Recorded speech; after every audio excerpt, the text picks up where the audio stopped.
Lámpara es tu palabra para mis pasos, luz en mi sendero. Comienza tu día meditando el Evangelio de la vida con el Padre Ricardo López Díaz.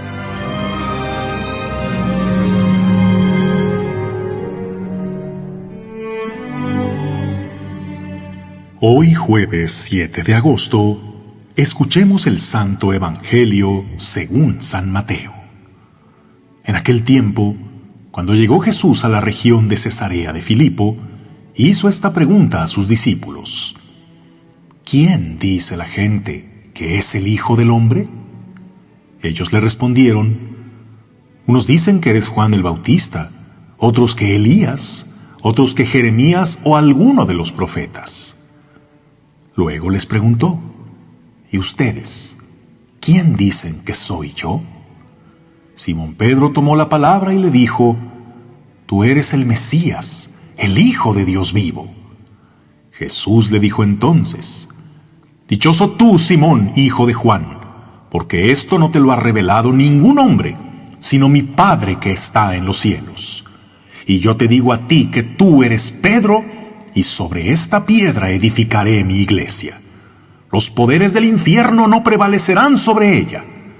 Yo te daré las llaves del reino de los cielos. Todo lo que ates en la tierra quedará atado en el cielo, y todo lo que desates en la tierra quedará desatado en el cielo. Y les ordenó a sus discípulos que no dijeran a nadie que él era el Mesías. A partir de entonces, comenzó Jesús a anunciar a sus discípulos que tenía que ir a Jerusalén para padecer allí mucho de parte de los ancianos, de los sumos sacerdotes y de los escribas, que tenía que ser condenado a muerte y resucitar al tercer día. Pedro se lo llevó aparte y trató de disuadirlo, diciéndole: no lo permita Dios, Señor, eso no te puede suceder a ti. Pero Jesús se volvió a Pedro y le dijo: apártate de mí, Satanás, y no intentes hacerme tropezar en mi camino, porque tu modo de pensar no es el de Dios, sino el de los hombres. Palabra del Señor.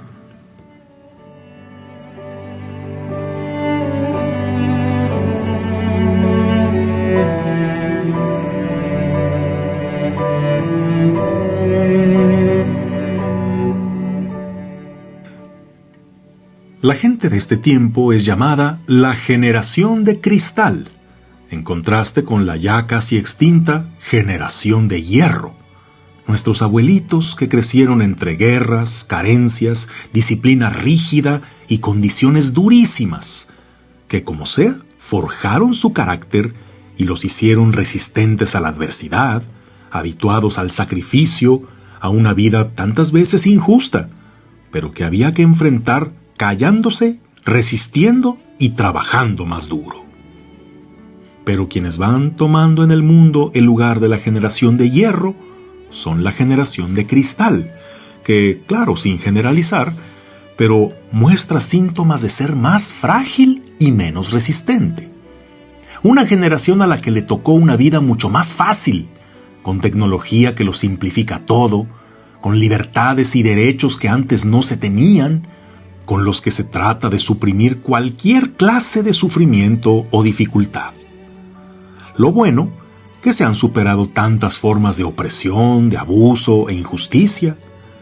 Lo no tan bueno, esto ha hecho que las nuevas generaciones se vuelvan exigentes, extremadamente sensibles, dependientes de muchas cosas, con mucho menor capacidad para construir algo estable y duradero. Les llaman generación de cristal porque, así como si tuvieras que manejar copas de cristal súper delicadas, debes tener mucho cuidado de cómo los tratas, porque son demasiado frágiles, se ofenden y se deprimen con mucha facilidad. Pero además, al igual que el cristal, cuando se rompen, cortan, hieren. Con lo que sea que los golpeen, se quebran, sea con un fracaso, una reprensión, un simple comentario de desacuerdo. necesitamos que surja una generación no de hierro, fuerte pero a veces rígida e insensible, tampoco de cristal, quebradiza y filosa.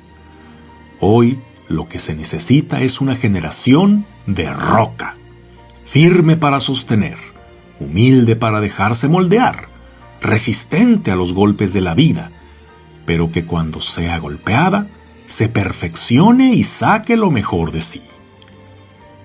Hoy en la primera lectura del libro de los Números, vemos el pasaje en el que el pueblo, indignado, reclama agua en pleno desierto. Y Moisés, siguiendo las instrucciones del Señor, golpea 2 veces con su bastón una enorme peña, de la cual brota a borbotones un torrente de agua, para demostrar al pueblo rebelde e incrédulo que Dios puede sacar agua hasta de las piedras. Y en el Evangelio se nos presenta ese momento en que Simón, después de hacer declarar abiertamente su fe en Jesús como el Mesías e Hijo de Dios, le es cambiado el nombre a Pedro, que significa precisamente roca, piedra, pues ahora recibe la misión de ser la piedra sobre la que edificará su iglesia, la que mantendrá la unidad del rebaño y confirmará en la fe a sus hermanos. Pedro fue la nueva roca elegida por Dios, de la que brotaría el torrente de agua viva para saciar la sed de la humanidad. Pero eso sí, esa agua no saldría sin golpear la roca. Es una roca que tenía que ser labrada, y la piedra se esculpe a golpe de martillo y cincel. En este mismo pasaje, enseguida de que Jesús lo exaltó públicamente, también le da un primer martillazo, cuando Pedro intenta disuadirlo de seguir el camino de la cruz. El Señor le da un duro martillazo, como diciéndole: ubícate. Lo primero que Pedro tenía como piedra era su cabeza, un tanto dura.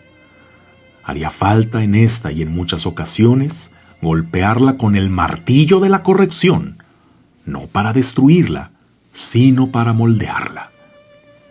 Pedro fue esa roca que Jesús, el nuevo Moisés, golpeó no 2, sino 3 veces cuando, después de su triple negación, le pregunta también 3 veces: ¿me amas? De esa roca brotaron borbotones de lágrimas, que luego fueron un torrente de amor, fidelidad y entrega, del que la Iglesia sigue bebiendo hasta el día de hoy. Si a alguien corrigió y reprendió el Señor, fue a Pedro. Pero a ninguno de los discípulos le confió una misión tan importante como a él. Fue la roca burda en la que esculpió la imagen del buen pastor y de la que hizo brotar agua viva. Y hoy necesitamos personas que al ser golpeadas no se quiebren ni vuelvan peligrosas como el cristal, sino que saquen lo mejor de sí mismas, como el oro, que al golpearse se moldea y se convierte en una joya, como la aceituna, que al ser prensada se le extrae su benéfico aceite, como la uva, que al ser pisada sacan de ella exquisito vino, como el grano de trigo, que al ser triturado se convierte en pan.